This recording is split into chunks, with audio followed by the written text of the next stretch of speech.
Palestinian Authority President Mahmoud Abbas in Qatar over talks on a Palestinian state, while in the West Bank, 2 Israeli soldiers are injured in a stabbing attack. The Palestinian assailant is shot dead.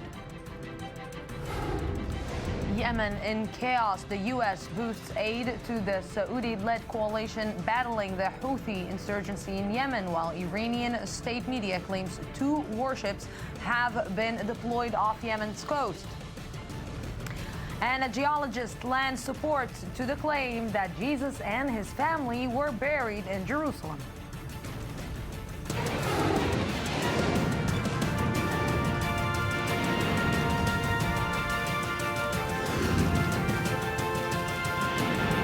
The News Today with Lucy Aharish. Good evening and welcome to the News Today. Tonight we go from the West Bank to the Gaza Strip and all the alliances and secret negotiations in between.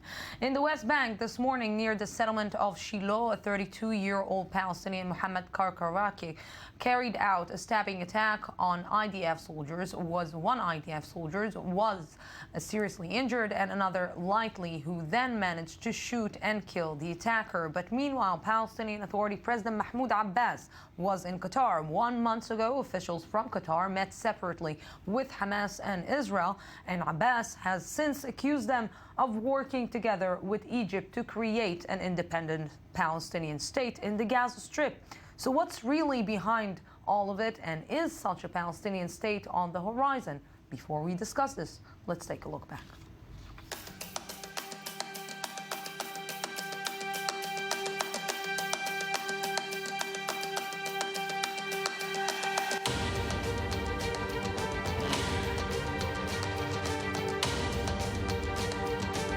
النظرية الإسرائيلية اللي موافقين عليها حماس إنه دولة في غزة تاخذ لها شقفة أرض من سيناء. هذا المشروع ماشي من 2003 للآن ماشي.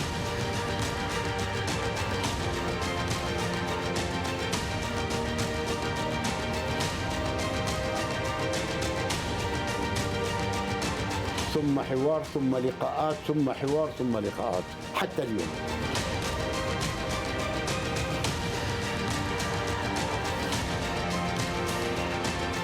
واحد ثالث وهو الزهار قال نحن مع دولة غزة.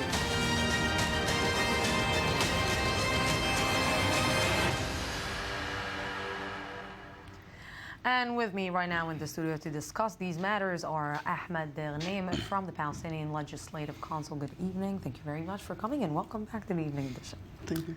And also senior Middle East analyst Avi Sakharov. Good evening. Good evening, Lucy. So let's start with an update about the recent, let's say, attack in Shiloh settlement. So he was from the village of Sinjil, the attacker. He tried to kill the soldiers. One of them was stabbed and injured seriously. The other one, the medic that was right next to him, managed to get out of the car and then shoot him and to kill him. It was again one of the lone wolf attacks. Nothing organized, nothing is behind it. But in Israel, usually the blame is directly towards Mahmoud Abbas. Totally. It's kind of an instinct. It's kind of an immediate instinct of the politicians from the right. Immediately, some ministers like Uri Ariel or former ministers and about to be appointed again to be a minister accuse Mahmoud Abbas of inciting and pushing the people to go and to do attacks like that. Although then again, Mahmoud Abbas is saying no to violence again and again and again. But the sporadic attacks are part of the reality that we all know of. It's probably going to continue like that till we might see a big escalation. We won't see that the sporadic attacks disappear just like that. It's not going to happen. Mr. Ghanem, do you see a situation where the situation is deteriorating and getting to a big escalation like Avi is saying here? I believe that we're in front of serious returning back to escalation, because this is the normal result of the continuous occupation in our country. Coming to end the occupation will end the violence in the area.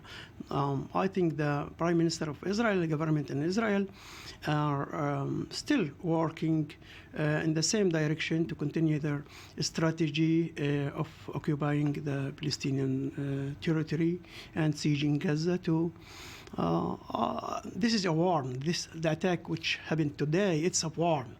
The street are say we are fitnessing or witnessing the warming of the situation in the ground. We are in front of coming back to the escalation. Somebody's supposed to be wise and to try to prevent that. I was one of the leaders of the first intifada. I was one of the leaders of the second intifada, but we are looking for alternative way.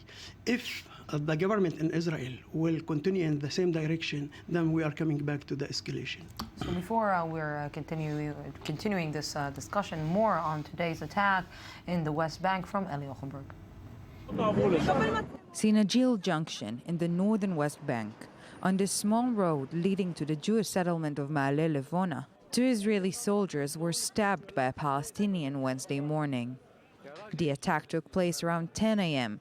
A 32-year-old Palestinian, seemingly calm and unarmed, struck one of the soldiers.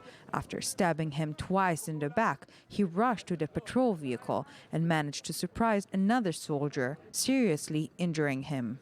Tomer Land, the soldier outside of the vehicle, was able to get to his feet, loaded his rifle, and shot the attacker dead without any warning. A Palestinian man went by us. It didn't look suspicious. But after walking about 100 meters more, he U-turned. Then he started running towards me, yelling, pulling out a knife. He stabbed me twice in the back. I fell down, and he went into our vehicle with a knife. I pulled myself up, operated the weapon, shot him, and killed him. At the scene, soldiers were combing the area, while the house of the terrorist, Muhammad Krakara, was taken over by the Israeli forces. His father was briefly questioned, but was not arrested. His house is not too far. He goes to the village of Turmus by foot. I know him well.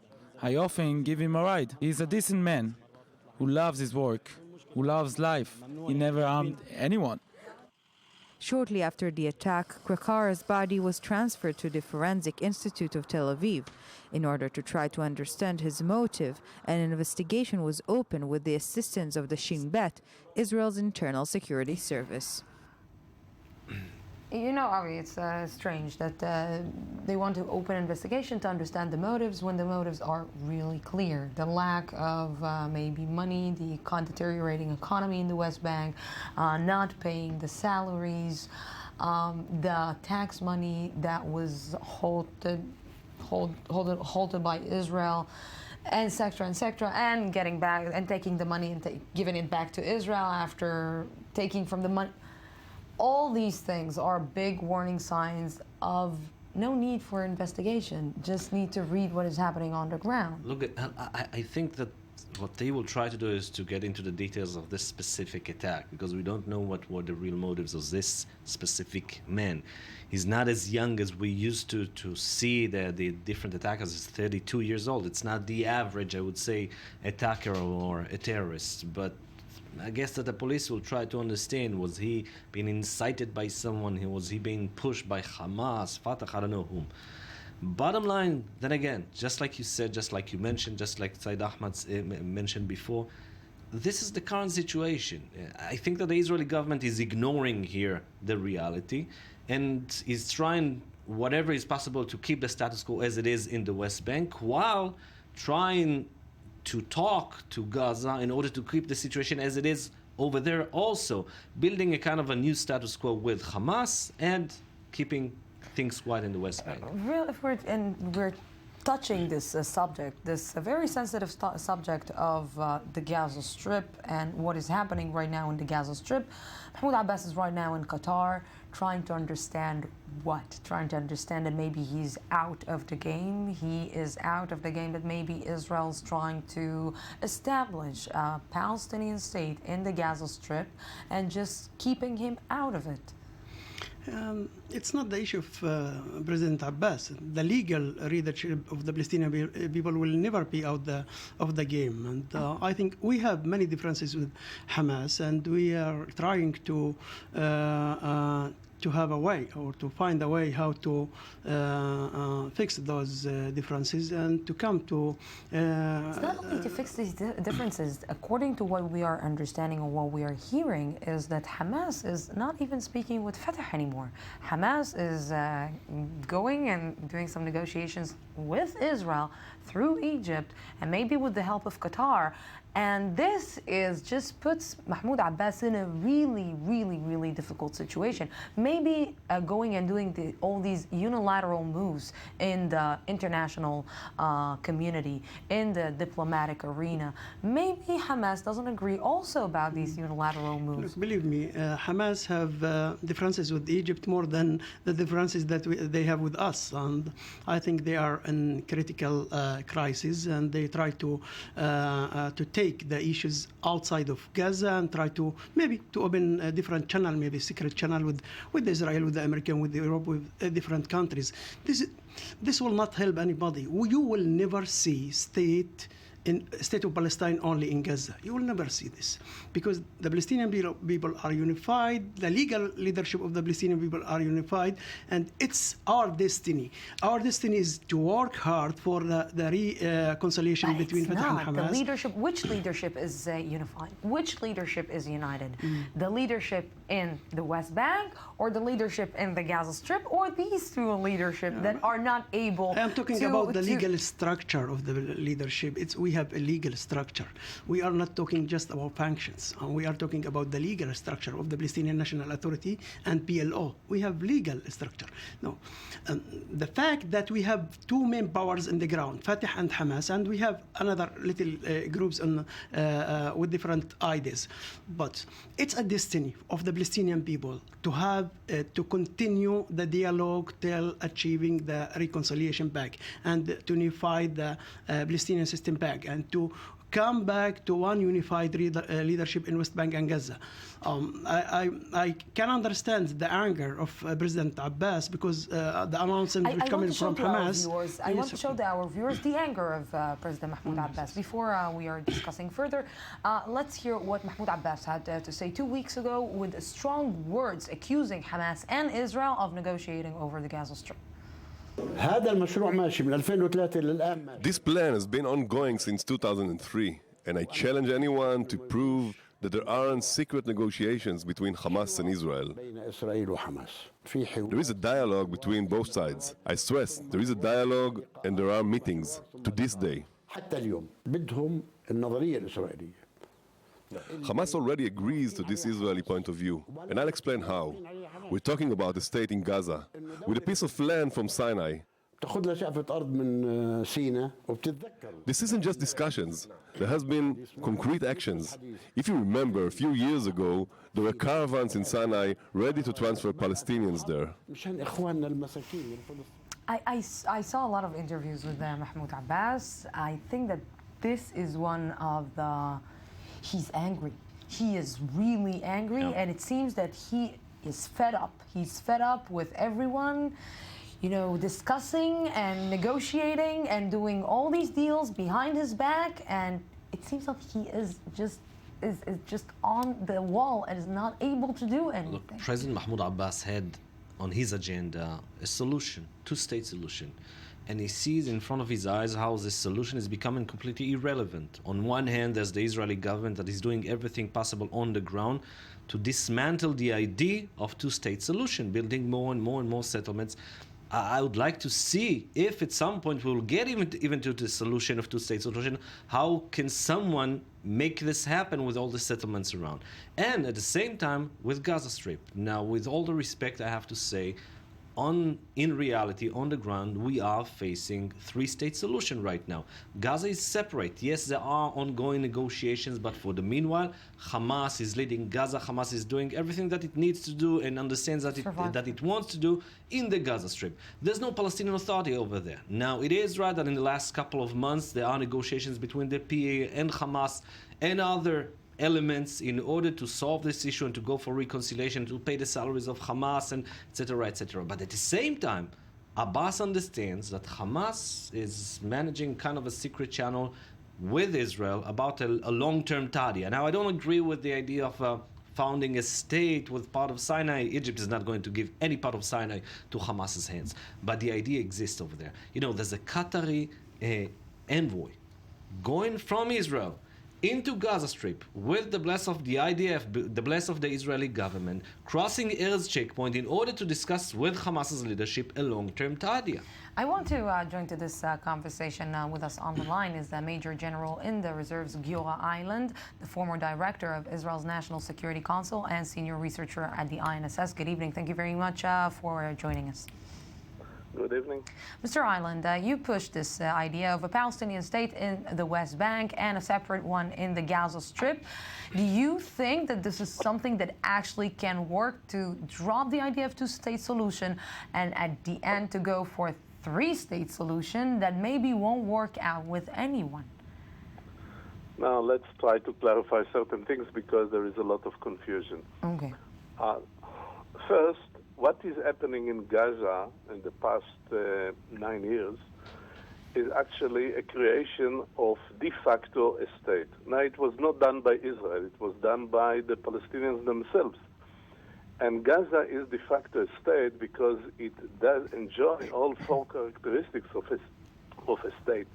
They have their own independent government, they have their own borders, they have their own independent foreign policy, and they have their own army. This is a state de facto. And as long as this is the situation, Israel has to treat Gaza as de facto a state. As I said, it was not an Israeli creation. It was something that is a result of an internal Palestinian dispute. The second matter is what is the kind of solution that can be achieved to the Israeli-Palestinian conflict. And unfortunately, we are trying to achieve more or less the same concept or the same solution in the past 20 years that is known as the two-state solution. That means that in the end of the day, between the Jordan River and the Mediterranean Sea, there will be two states, Israel and a Palestinian state divided between Gaza and the West Bank.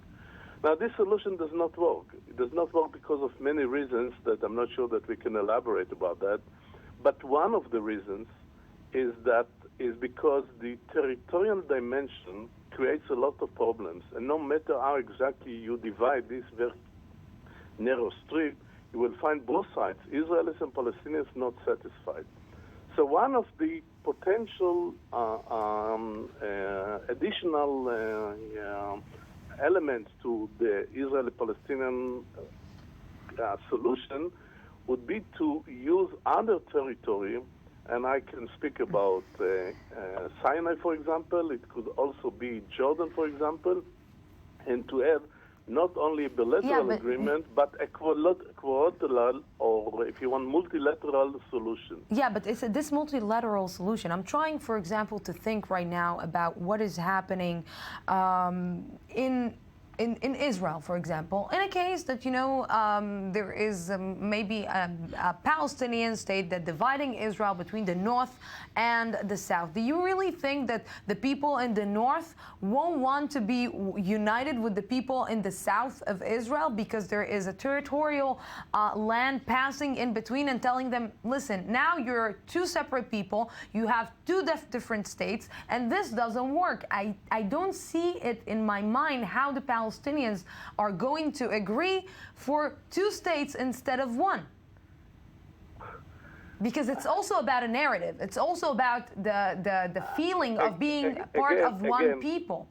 Again, depends how exactly we try to explain, as you said, the narrative. And I tend to agree with you that the two-state solution as a concept, or the concept that in the end of the day the Palestinians will agree to a small, fragile, divided state is far from being attractive for them.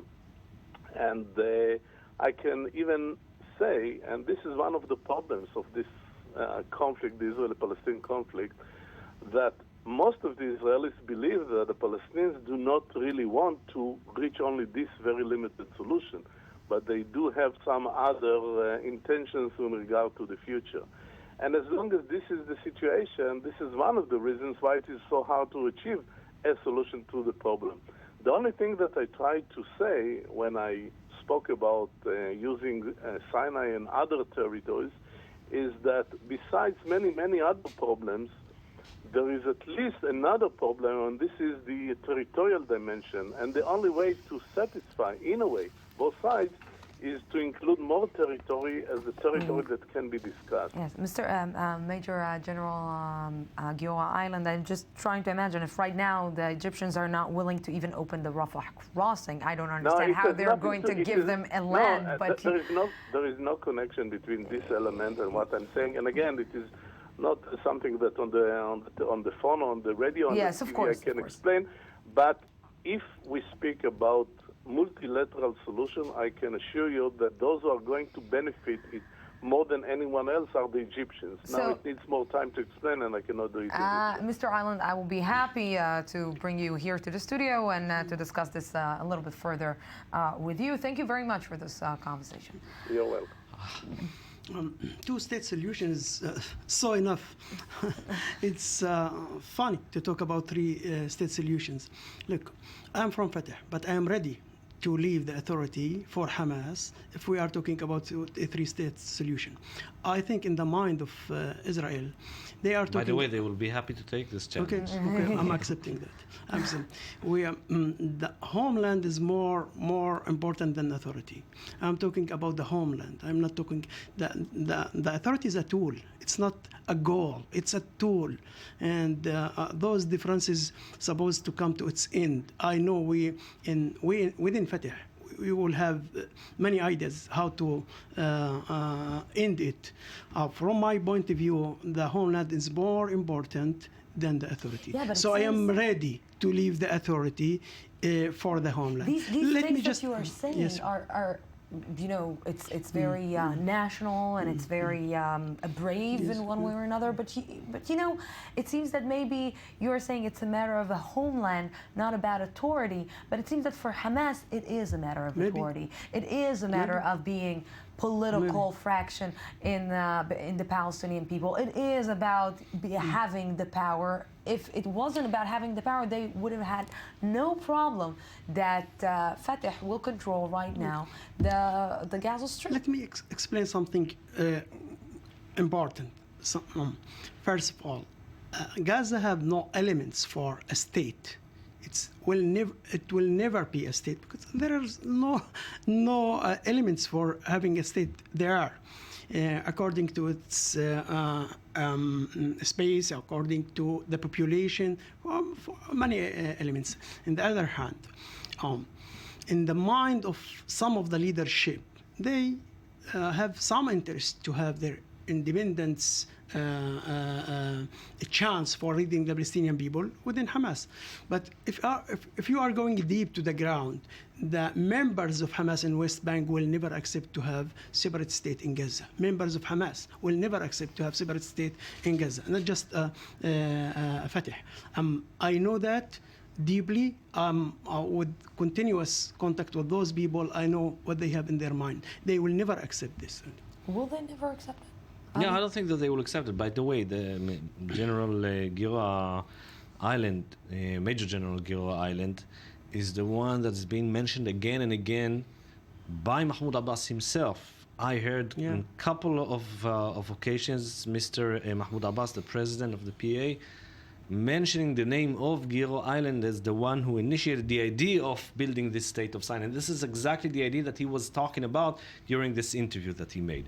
Now, about Gaza, look, I personally think that it's a lost case. That although there are some very positive elements inside Hamas regarding the internal reconciliation, there are very negative elements inside Hamas that are making everything possible in order to undermine the reconciliation and in order to stop any possibility of bringing back the PA into the Gaza Strip. And every time that we get near some kind of reconciliation, even just last November, there was an agreement about the PA paying the salaries of Hamas officials, 23,000 people. A week after that, someone, and I think that many people accuse Fathi Hamad from Hamas as being the responsible for that, planted 15 different bombs at the homes of Fatah officials in the Gaza Strip. For the PA, that was a declaration of war. Now there's another kind of an attempt to talk and to negotiate, but I don't see it coming. I don't see. You know, it makes me wonder. The beginning of Operation Protective Edge and the beginning of every operation between Israel and the Gaza Strip, there is always the question why Israel is not demolishing Hamas. Why Israel is not? If Israel really wants, if Israel with all the power that it has, really, it can do it. It doesn't want, and it's saying we don't want to topple Hamas. So maybe we don't Israel want. already gave up a long time ago about this two-state solution, maybe this a three-state solution is something really appealing to Israel, and this keeping the status quo is in one way or another trying to predict the future. I remember when there was a reconciliation agreement back in April 2014, when Mahmoud Abbas and Khalid Mashal signed this agreement, etc., etc. Israel and Prime Minister, Minister of Foreign Affairs, Minister of Defense, etc., etc., acted as if this is the biggest catastrophe ever. Bigger than Iran, that was the reconciliation government for them. Even now, as we speak, still, Israeli officials are blaming Abbas for going together with Hamas. Where did he go with Hamas? They accuse him of founding a joint government with Hamas, but there are no Hamas officials in this government. But it doesn't interest them. For them, he is going with Hamas. But you, as Israel, you are talking to Hamas. You are establishing some kind of special status quo vis-a-vis Gaza and special relations with Hamas on the other side. You know, this is something that I really completely don't...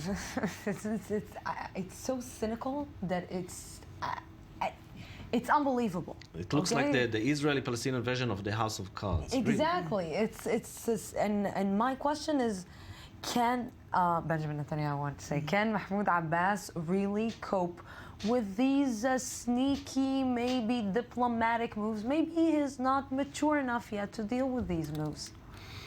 Maybe. I know that sometimes things are coming to personal differences more than national differences. Sometimes it will be hard for people, for some people to cover the gap. I believe that President Abbas had tried to pave the way for the reconciliation with Hamas, and he had faced many obstacles with this process.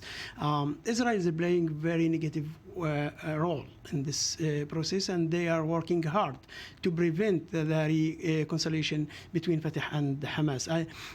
I can understand this is the occupation. The occupation is supposed to work according to his interest. My understanding that in Israel they are talking now about state of reality. They are not talking about two-state solution more.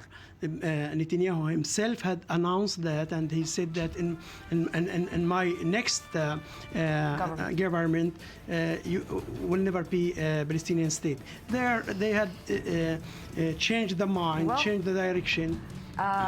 Gentlemen, I think at the end of the day, we won't solve this problem yet again, but we will talk about it a lot. Thank you very much for being with me here. 2 minutes and I'll be back.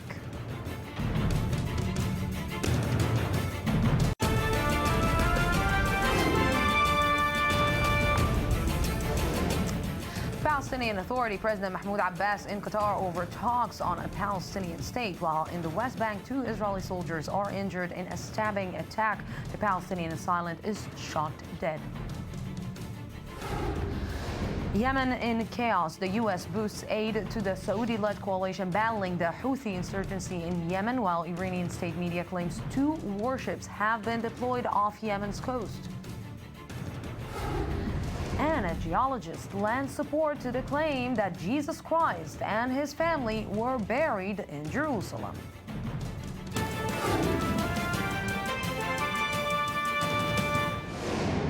Welcome back to the news today. The chaos in Yemen with what's being called a humanitarian catastrophe in the city of Aden seems to be getting more complex by the day. The United States is stepping up aid to the Saudi coalition, while an Afghan militia is promising to send thousands of fighters. Ali Ochenberg with the latest. 2 weeks into the Saudi-led military campaign in Yemen, and the U.S. is upping the amount of aid it is providing. Saudi Arabia is sending a strong message to the Houthis and their allies that they cannot overrun Yemen by force. In support of that effort, we have expedited weapons deliveries, we've increased our intelligence sharing, and we've established a joint coordination and planning cell in the Saudi Operations Center. Earlier this week, Saudi Arabia also asked Pakistan for help, but during a parliament debate, legislators in Islamabad spoke out against getting involved in Yemen. India, meanwhile, is ending its air evacuation operation Wednesday after evacuating about 4,000 Indians and 235 nationals from 26 foreign countries who were trapped in the war zone. New Delhi said it may continue the evacuation by sea. As the evacuations proceed, the fears of a looming humanitarian collapse rises, especially in the port city of Aden. The humanitarian conditions are very, very bad. Besides the airstrikes, which we can hear a little bit right now, there are also wars and battles that are still ongoing in some of the areas, and in particularly in Aden. The hospitals are suffering a lot. They are unable to care for the large numbers of the wounded. And there are also the bodies that are on the streets, which the families are unable to pick up and bury in a suitable manner. In the past 2 weeks of fighting, some 550 people are believed to have been killed, and according to the World Health Organization, nearly 2,000 people were injured. The UN Children's Agency, UNICEF, says at least 74 of the dead are children, and more than 100,000 people have been displaced in an insurgency that shows no signs of ending.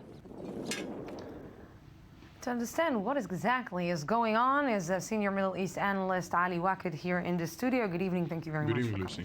So, Ali, they signed the United States, not signed, but agreed on a framework agreement in Lausanne, and right now is hinting to Saudi Arabia, we are not with Iran, we are with you, like it's trying to hint to Israel? After supporting the Iranian-backed forces in Iraq, in Tikrit precisely, the American needed to send a clear message to the Arab Sunnite world that there is no redirection in the American policy towards the Shiite acts towards Iran, and that when it is needed, when it serves the American interest and America allies, America is there to back and to support its allies.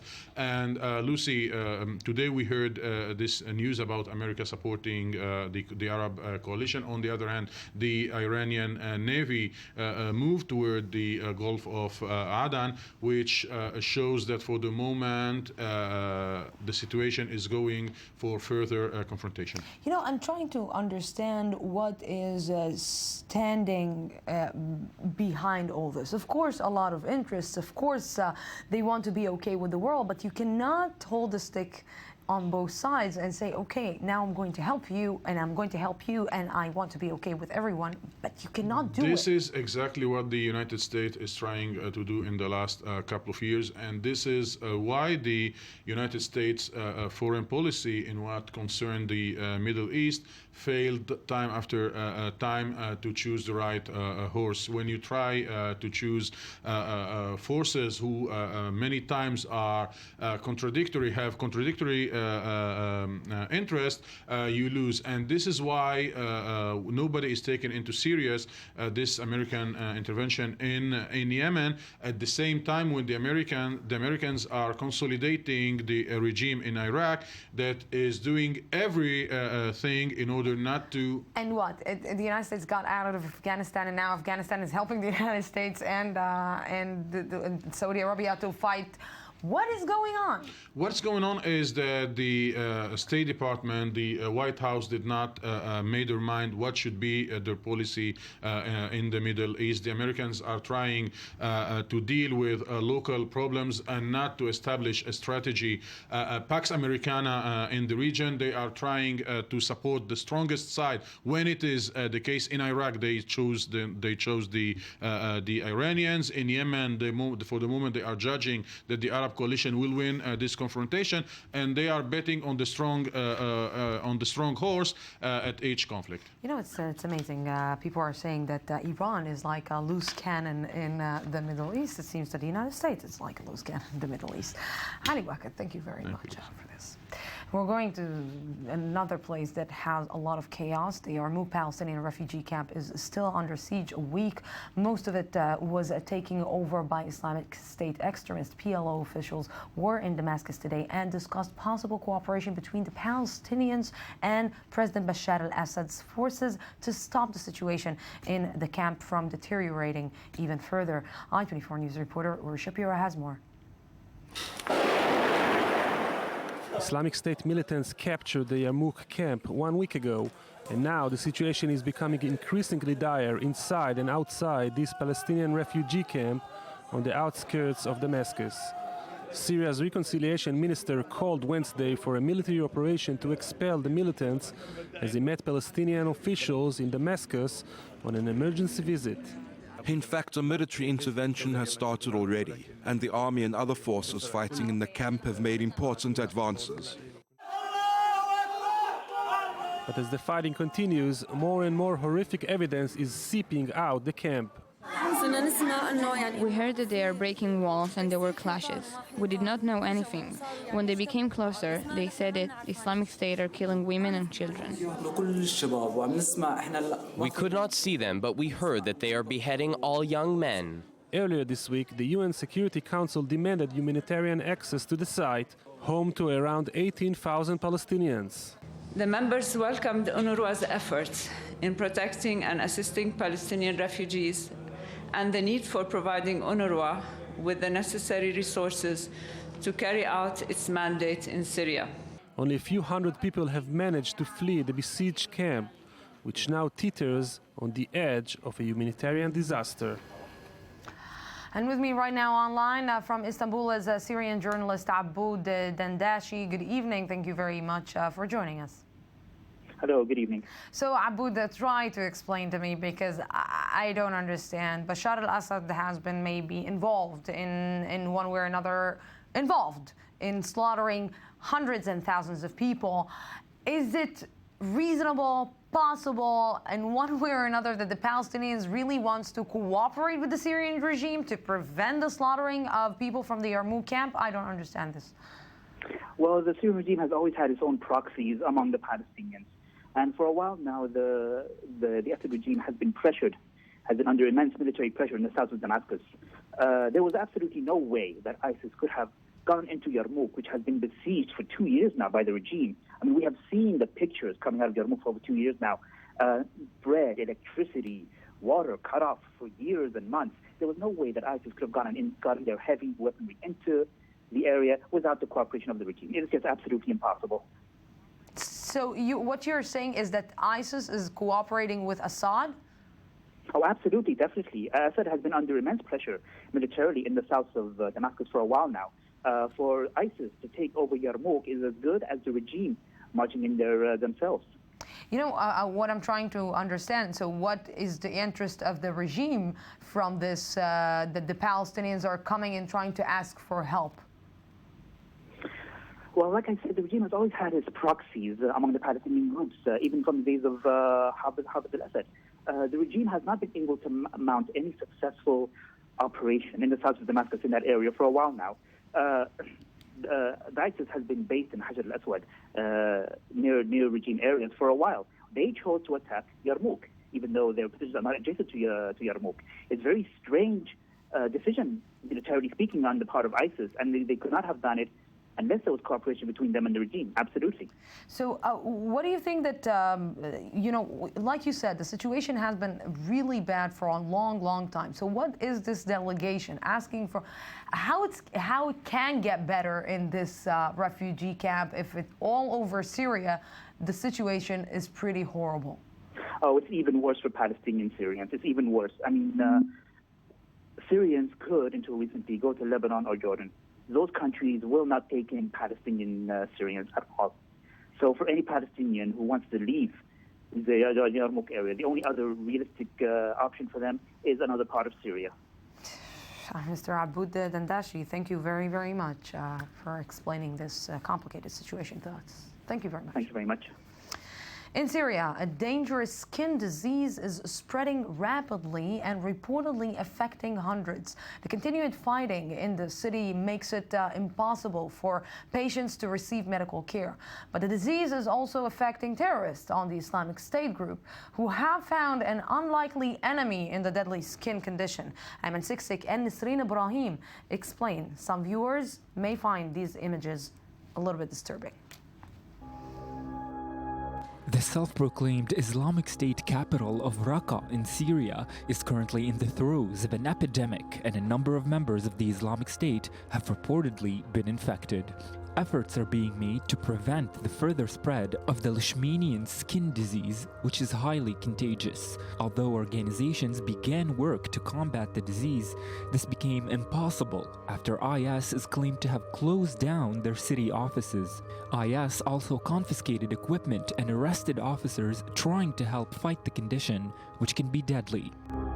The first case of the disease, which is caused by protozoan parasites, was discovered in September 2013. By the middle of 2014, 500 people had been affected, and according to a network of activists, Raqqa is being, quote, slaughtered silently. The disease is spread by flies that are attracted by the rubble of war. It can sometimes be fatal and can also cause significant damage to parts of the body it affects. More than 2,500 cases have reportedly been recorded in the northeast of Raqqa. This comes after the World Health Organization reported that Syria's health system had collapsed, meaning the disease was spreading rapidly through a country already plagued by violence. IS is said to have a residual force of between 3,000 to 5,000 fighters in the city, as they attempt to strengthen their so-called caliphate. It seems that the terrorist group, which has so far not been defeated by military efforts, could suffer a serious blow from this viral infection. So what goes around comes around, here in the image of mosquito. And now to economy.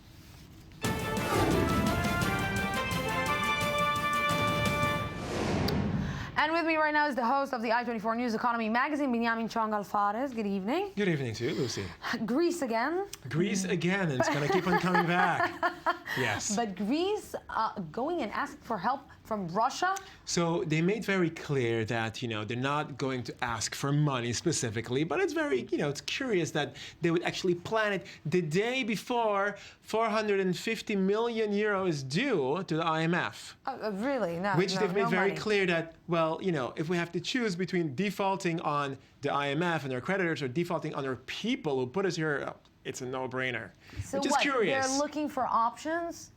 Listen, I mean, they're stuck between a rock and a hard place, as they say. They really have nowhere to go. They're sitting like completely surrounded, basically by threats from all different directions, if you want. They have absolutely nowhere to go. They have no money. They need money from somewhere. Russia is obviously not really going to give it to them because they themselves are in a horrible situation. Where else can they go? China? They basically brought in China. Okay, China had bought a third of a large port. And they remembered that Germany owes them money from. So that's another story. Let me finish China first. So they brought in China. China bought another 2/3, basically bought the whole thing. Okay. There's talk about them going to Iran. Now, Iran, obviously, as we know, even though they had a little luck, so to speak, lately with a framework agreement, not really in a position to give them money either. I mean, we're talking about Russia, Iran, both countries that are stuck in terms of oil and gas. Now, as you mentioned, I cannot. I don't have any more time. I don't have more time. But it is interesting. It is interesting. It is interesting. At least I think that they drank ouzo and vodka. Yes. I didn't get any I'm money. sure they had a lot of fun in Easter. Yeah. Coming up. Binyamin, thank you very much. Thank you, Lucy. A South Carolina officer has been charged with murder, and the U.S. Department of Justice is to open an investigation after the death of an apparently unarmed man who was shot in the back 8 times in an act caught on camera. Here's more from ABC on the latest police case to spark uproar. This is the chilling video that cracked the case open, obtained by ABC News. Black male, green shirt, blue pants. Some of it too disturbing to show, but you can hear the moment North Charleston patrolman Michael Slager shoots and kills 50-year-old Walter Scott. You can see in the video, Scott is clearly running away from the officer, his back turned. As the result of that video and the bad decision made by our officer, he will be charged with murder. The entire confrontation started when Slager pulled Scott over for a broken taillight. At one point, police say the victim ran and Slager followed, eventually firing his gun 8 times. 223, just got shots fired. Subject is down. He grabbed my taser. Scott's family heartbroken, but resolved that this life is not lost without consequences.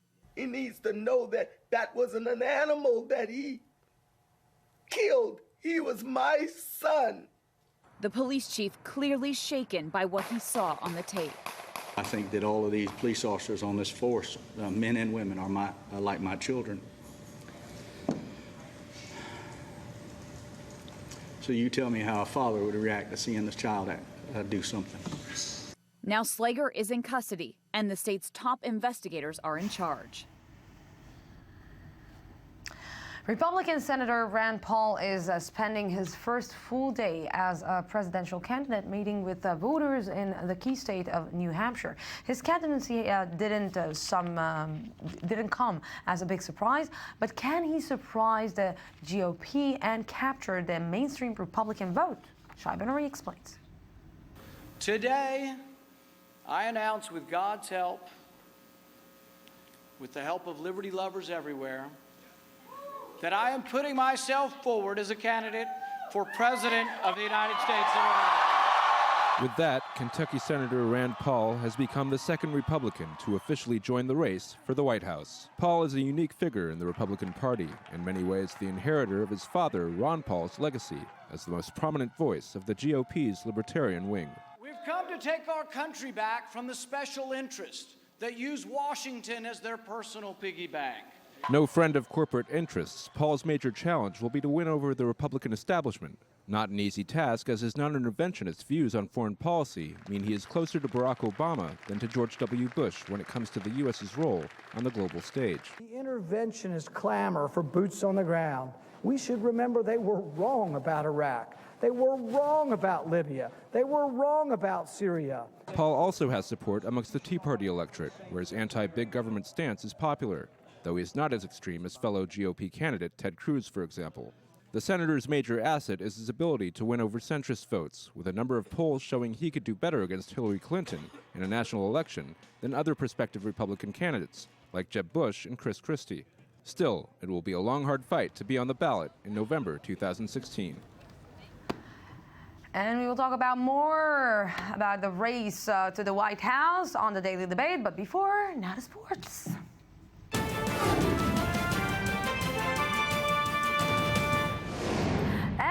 With me is the host of I-24 News Sports Magazine, Jonathan Regev. Hello. Hello. All good? All good. Yourself? I am really, really good. But I promised the editor today, Nuri Dunger, to not... We should be good. Yeah. So let's start. Let's begin. Let's start. Most parents would be worried if they heard their son is going to be a race driver.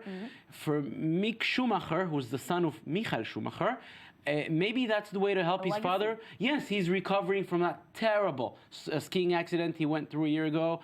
And there we see Mick Schumacher is now going to Formula 4. He's 16 years old, and he's now moving up from the karting circuit where he participated last year. He's moving up to the Formula 4. Basically the first stage on the way to being a Formula 1 driver. Scary. 16 years old, yes, scary thing. But if this is what's going to help Michael Schumacher in any way to snap out of the situation he's in, so be it. And yes, I mean, like father, like son, he decided to be a driver. Michael Schumacher, in my view, the best Formula 1 driver ever. Let's hope that he won't, that he will be safe and sound. Let's hope so. Yes, and you are bringing us something else about ski, but really. Yes. How about this? Skiing down in a speed of 252.632 kilometers per hour.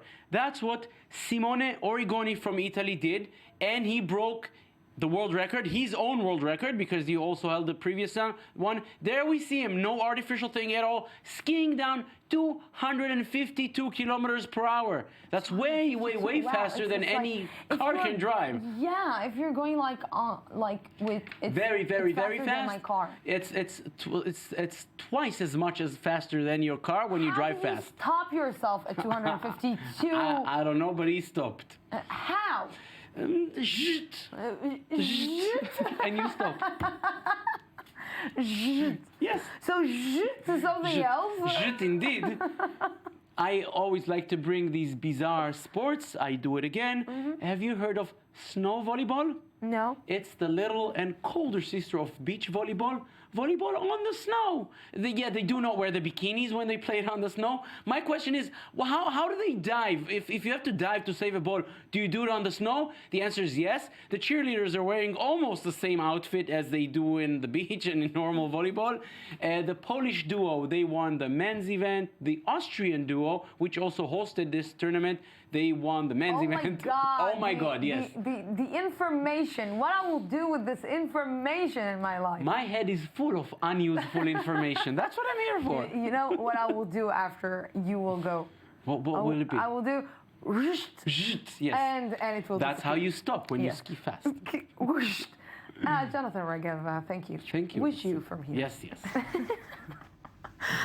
Last night we sat down with Emmy Award-winning journalist Simcha Yakubovich, who has in the past claimed that a burial site in Jerusalem is that of Jesus and his family. Now a geologist is saying there is excellent evidence that the claim is true. Shai Ben Ari went to the Holy City and tried to get some answers. It's not every day that a major religious finding is discovered in the middle of a quiet residential neighborhood. But then not all quiet residential neighborhoods are in Jerusalem. Underneath that unassuming slab of concrete is what the evidence suggests is the tomb of Jesus of Nazareth and a lot of his family.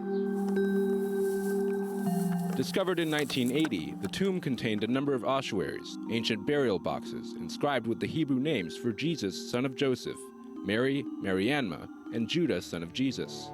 Back in 2005, Simcha and his team explored the tomb with a robotic camera, revealing the ossuaries. What made it controversial until Dr. Shimron got involved was that they said it's another Jesus, it's not that Jesus. A recent finding by Dr. Arya Shimron, a geologist, sheds new light on the discovery. Shimron has linked the tomb with the famous James ossuary, another archaeological discovery, which has generated controversy for years because of the cryptic inscription it bears, reading in Hebrew, James, son of Joseph, brother of Jesus. The James ossuary was discovered in the 1970s in an antique market. My research has established that there is a very distinct, quite clear, very solid, powerful evidence that there is a chemical link between the James ossuary and Thalpio tomb ossuaries. Shimron's research suggests the James ossuary was removed from the same tomb as the others. What he has just done is that he's added 3 significant names to this cluster, therefore changing the statistical balance totally to virtual certainty that this is the tomb of Jesus. But not all are convinced. Professor Amos Kloner of Bar-Ilan University, for example, has claimed that more examinations are needed to prove the link. So you have hundreds of tests? No. There are altogether hundreds of well, if I take into account the soil samples, we also tested the soils to show the similarity between the soil in the area, let's say up on top of the mountain, and the soil that fills the tomb and so on. We've got something like 150 analyses all put together. Despite the criticism, Shimron believes the find could lead to major theological upheavals in the Christian world. I think there will be a slow, progressive change in thinking, first in the Protestant denominations, and eventually I think it will also reach the Catholic Church. With so much at stake in terms of both theology and academic rivalries, it's perhaps no surprise that this find is attracting so much controversy. It seems that this ancient city still has much to reveal. Shai Ben Ari, I-24 News, Jerusalem.